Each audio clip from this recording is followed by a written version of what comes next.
ఈరోజు కలియుగ దైవం శ్రీ వెంకటేశ్వర స్వామి వారి దర్శనానికి సకుటుంబ సమేతంగా రావడం జరిగింది. స్వామివారి ఆశీర్వాదాలు అందరికీ ఉండాలని ఆ భగవంతుని ఆశీర్వాదంతో రాష్ట్రం అంతా కూడా గౌరవ ముఖ్యమంత్రి చంద్రబాబు నాయుడు గారు చేసినటువంటి కృషి ఈరోజు మరి అమరావతి నిర్మాణం కానీ ముఖ్యంగా ఈ రాయలసీమ ఏరియాలో కూడా ముఖ్యమంత్రి గారు చాలా అభివృద్ధి కార్యక్రమాలకు శ్రీకారం చుడుతూ ఉన్నారు. ఇవన్నీ కూడా సఫలం కావాలి. ఏదైతే మనం ఇరిగేషన్ ప్రాజెక్టులకు సంబంధించి మన రాష్ట్రాన్ని సస్యశ్యామలం చేయడం కోసం పోలవరం బనకచెర్ల మరి ఈరోజు ఒక అద్భుతమైనటువంటి కార్యక్రమాన్ని శ్రీకారం చుడుతున్నారు.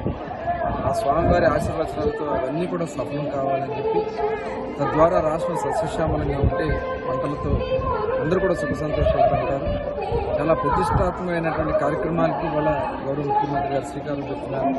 మొన్న ప్రధానమంత్రి నరేంద్ర మోడీ గారు కూడా వచ్చి రాజధాని నిర్మాణానికి అమరావతి పనులకి పునఃప్రారంభించుకోవడం జరిగింది.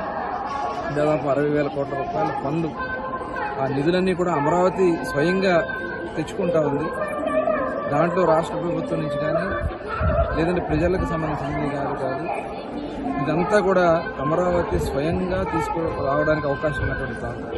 ఇవాళ మనందరం కూడా గౌరవ ముఖ్యమంత్రి ఉత్తరాంధ్రని సస్యశ్యామలం చేయడం కోసం అలాగే ఇక్కడ రాయలసీమని అన్ని ప్రాంతాలను కూడా అభివృద్ధి చేసుకుందాం.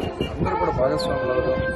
ఈ రాష్ట్ర అభివృద్ధిలో భాగస్వాములకి అందరూ పాత్ర ఉండాలని మనస్ఫూర్తిగా కోరుకుంటూ స్వామివారి ఆశీర్వాదాలు ప్రధానంగా ఉండాలని చెప్పి కోరుకుంటూ అందరికీ నమస్కారం.